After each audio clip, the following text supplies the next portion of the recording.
Izinkan kami untuk menjelaskan tugas besar VDI kelompok 5, judul pengaruh waktu dan lokasi terhadap pilihan tempat di New York City dan Tokyo. Assalamualaikum warahmatullahi wabarakatuh. Perkenalkan, nama saya Ahmad Saidin Akbar, NIM 122450044. Di sini saya sebagai ketua kelompok dan anggota saya yaitu Jacqueline Alcavela, NIM 122450015, serta Yuriko Septian Taruna, NIM 122160031. Kami menggunakan dua dataset, yaitu di kota New York City sebesar 227.428, di kota Tokyo sebesar 573,703. Dataset ini berjumlah 801.131 selama 10 bulan dari tanggal 12 April 2012 sampai 16 Februari 2013. Setiap check-in mencatat detail seperti waktu, koordinat GPS, dan kategori tempat untuk analisis pola spasial dan temporal. Penggunaan di LBSNS dataset terdiri dari 2 file TSV dengan 8 kolom, user ID, venue ID, venue kategori ID, dan name, latitude, longitude, time zone of phase, perbedaan waktu dengan UTC, dan UTC time. Dataset ini mendukung penelitian pola perilaku pengguna, aktivitas perkataan, preferensi lokasi berdasarkan waktu, dan dinamika sosial geografis. Dari kedua dataset dapat kita lihat 5 baris pertama dari masing-masing kota, yaitu kiri, bagian visualisasi kiri ini sebagai New York dan kanan adalah sebagai Tokyo. Informasi dari kedua dataset ini dapat kita lihat masing-masing mempunyai kolom yang sama, yaitu 8 kolom, yang mana di kota New York City itu visualisasinya di bagian kiri, dan sedangkan di Tokyo itu di bagian kanan. Data ini telah melakukan pre-processing, yang mana data awalnya yaitu sebesar 227.428. Setelah melakukan pre-processing itu sebanyak 227.178. Sedangkan di kota Tokyo awal mulanya sebelum pre-processing yaitu sebesar 573.703. Setelah melakukan pre-processing itu sebesar 573.126. Kami mengangkat 4 rumusan masalah, yaitu yang pertama, distribusi check-in. Bagaimana pola sebaran waktu aktivitas check-in pengguna dan tempat-tempat favorit di setiap wilayah New York dan Tokyo. Nomor 2, korelasi keaktifan dengan pemilihan lokasi. Bagaimana pola kunjungan pengguna teraktif di berbagai kategori tempat di kota New York dan Tokyo. Nomor 3, kategori tempat favorit dan populer. Apa saja lokasi favorit yang sama di kedua kota dan apakah ada lokasi yang hanya populer di salah satu kota. Yang keempat, perbandingan check-in di akhir pekan dan hari kerja.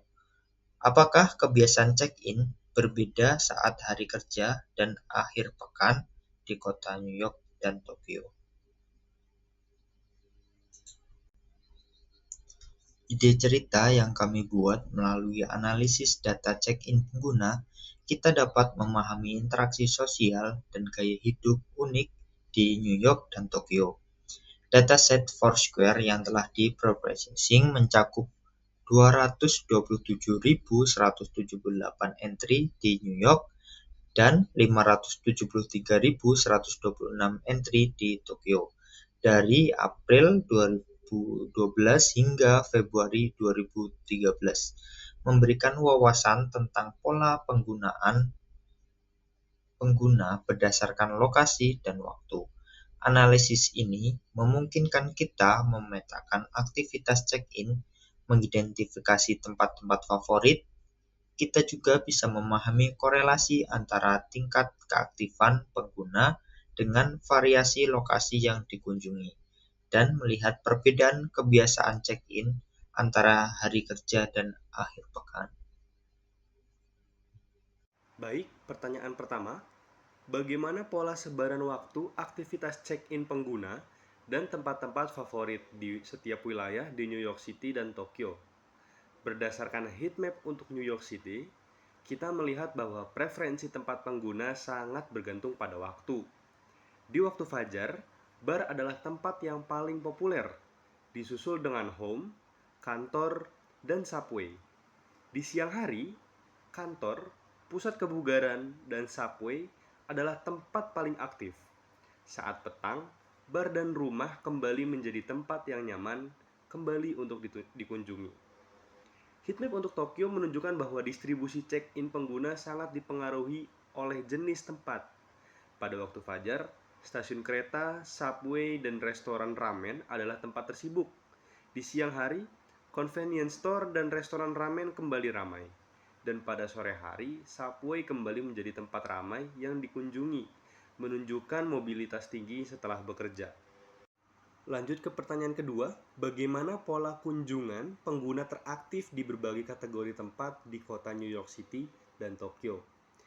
Visualisasi data untuk kota New York City menunjukkan ada 10 tempat teratas yang sering dikunjungi di berbagai kategori. Kategori yang paling sering dikunjungi seperti bar, office, convention center, dan residential building. Bar sangat ramai saat pagi dan malam hari, di mana mencerminkan kegiatan sosial yang intens di kota.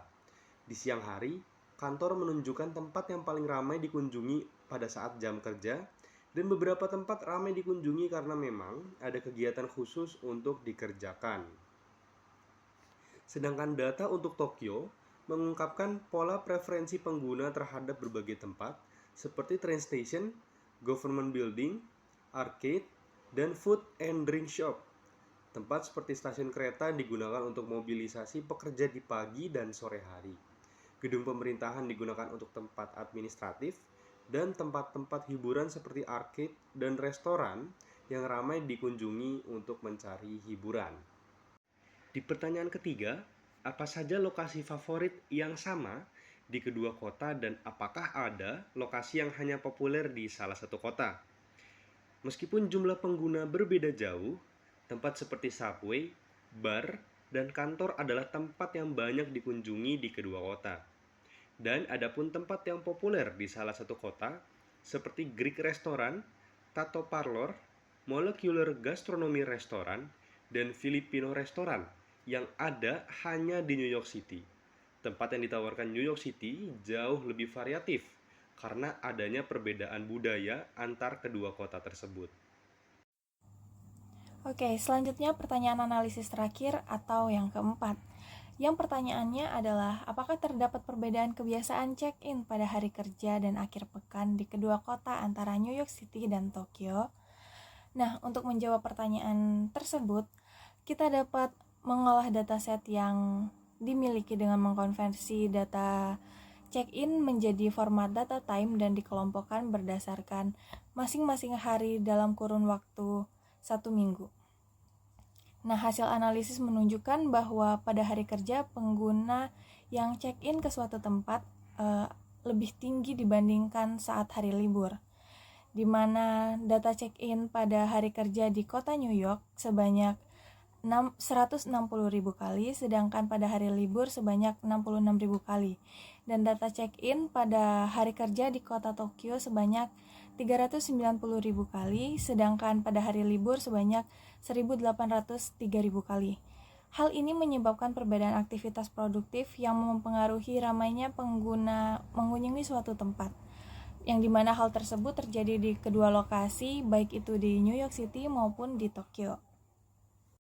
Oke, dari hasil analisis 4 pertanyaan dengan berbagai visualisasi yang digunakan, dapat ditarik 4 kesimpulan berdasarkan rumusan masalah yang ada, yaitu yang pertama, distribusi check-in dan tempat favorit. Di New York City, bar menjadi tempat favorit sepanjang hari, terutama pada malam hari. Rumah pribadi dan kantor lebih ramai pada pagi hingga siang yang mencerminkan aktivitas harian penduduk. Sedangkan pada kota Tokyo, stasiun kereta, subway, dan restoran Jepang populer pada pagi hari. Yang kedua yaitu korelasi keaktifan dan pemilihan lokasi. Pengguna aktif di New York City sering mengunjungi bar, kantor, dan tempat-tempat unik seperti Greg, restoran, dan tattoo parlor. Sedangkan pada kota Tokyo, pengguna aktif cenderung memadati stasiun kereta dan toko makanan yang menggambarkan mobilitas dan budaya hiburan mereka. Yang ketiga, kategori tempat favorit. New York City menunjukkan keanekaragaman budaya dengan tempat-tempat khas seperti molecular gastronomy restoran, sedangkan Tokyo menonjolkan budaya hiburan dan transportasi umum melalui arcade dan stasiun kereta. Yang keempat, perbandingan hari kerja dan akhir pekan. Di New York City, aktivitas check-in lebih tinggi saat hari kerja dibanding akhir pekan, yang mencerminkan pola mobilitas kerja. Dan pada kota Tokyo, intensitas aktivitas sangat terasa di hari kerja, sementara akhir pekan digunakan untuk beristirahat atau hiburan.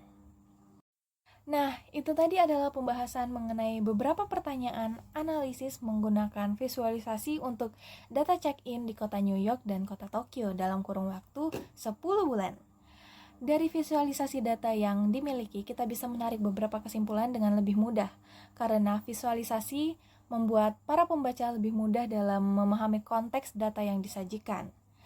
Oke, mungkin sekian pembahasan yang dapat kami sampaikan. Terima kasih atas perhatiannya. Saya mewakili kelompok 5 izin menutup presentasi kami.